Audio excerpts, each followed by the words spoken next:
விவசாய நண்பர்களே, இன்னொன்று சொல்ல மறந்துட்டேன். அது நம்ம இந்தியா குரோ மருந்து பயன்படுத்தின் மூலமாக தேனீக்களோட வரவு அதிகரிச்சிருக்குதுங்க.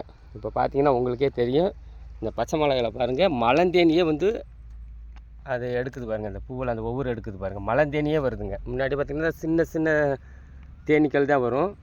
இந்த பாருங்கள், இங்கே ஒரு சின்ன தேனி வந்துருக்குது பாருங்கள், அது பறந்துருச்சு. மலந்தேனியே வந்து மகரந்த சேர்க்கை உண்டு பண்ணுதுங்க. இப்போ அந்தளவுக்கு நல்ல ஒரு மருந்து நல்லா இருக்குதுங்க. அதனால் பாருங்கள், நான் இதுக்கு முன்னுக்க ஒரு இது செடியை மட்டும் எடுத்து நான் போட்டிருக்கேன் பாருங்கள். இந்த பாருங்கள், தேனி பறக்குது. இந்த பாருங்கள், எடுக்குது பாருங்கள்.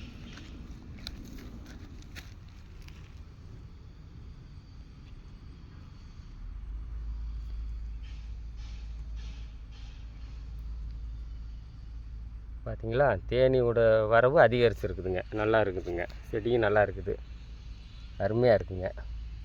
செடியிலையும் ஒரு நோவு, ஒரு சுருட்டை, வைரஸு, இந்த இலை சுருட்டுறது இந்த மாதிரி எதுவுமே கிடையாதுங்க. செடி பூரா அப்படி பார்த்திங்கன்னா அப்படி தலை இருக்குதுங்க. இப்போ செடி இது வச்சு இப்போ என்ன ஒரு 1.5 மாதம் ஆகுதுங்க. அதுங்காட்டி பாருங்கள் செடி எந்த அளவுக்கு இருக்குதுன்னு. வேறு கெமிக்கல் உரம் எதுவுமே கலக்கலைங்க, நல்லா இருக்குங்க.